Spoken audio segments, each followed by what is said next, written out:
ada di Indonesia ya, manusia yang memberi air kencingnya kepada manusia yang lain, kan anjing namanya. Ya, saya punya barang buktinya. Dan saya kemarin punya statement, kita akan melaporkan ya untuk penyidik yang sudah ada berkasnya di saya, dan ternyata orang itu kalau punya BAP Rudiana itu orangnya tuh ya. Kalau ada BAP Rudiana itu orangnya disebut di persidangan. Siapa Gugun, siapa ini segala macam ya. Kita bidik penyidik itu. Ya, kita buat laporan, kita proses hukum semuanya ya. Ya, hanya pimpinan yang bodoh dan tolol di Indonesia ini yang membenarkan seorang manusia diperlakukan kayak anjing ya. Betul, luar biasa, Ya, Masya Allah. ini advokat ini saya dengan Hotman, dengan Otto Hasibuan sama, gak ada bedanya, kita seorang advokat di mata hukum. Jangan kau jelekan baju kita. Itu polisi binatang atau manusia? Kalau manusia, kenapa dia kasih manusia lain minuman air kencing? Nggak ada, bos. Ya, nggak ada. Lu mau binatang apapun, nggak ada binatang yang ngasih anaknya atau ngasih binatang lain minum air kencing. Nggak ada.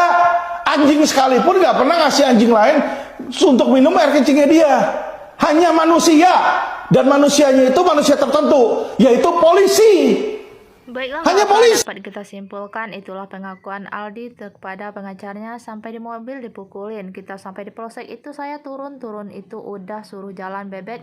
Banyak polisi yang pada baris hadang kita, ada yang ditendang. Aldi Saka terpidana kasus Vina dipukul, ada yang diinjak, yang diperlakukan kayak binatang. Kita di sana tambah dia. Aldi mengaku saat itu tubuhnya penuh darah, bahkan tak bisa berjalan saat dimasukkan ke dalam penjara. Tak hanya itu, Aldi mengaku ia dan terpidana lain termasuk Saka Tatal dipaksa minum segelas air kencing yang dibawa polisi. Dipukul sampai remuk pak, jalan aja nggak bisa, sampai masuk ke penjara pada ngesot, udah darah semua, pada enggak kuat lah.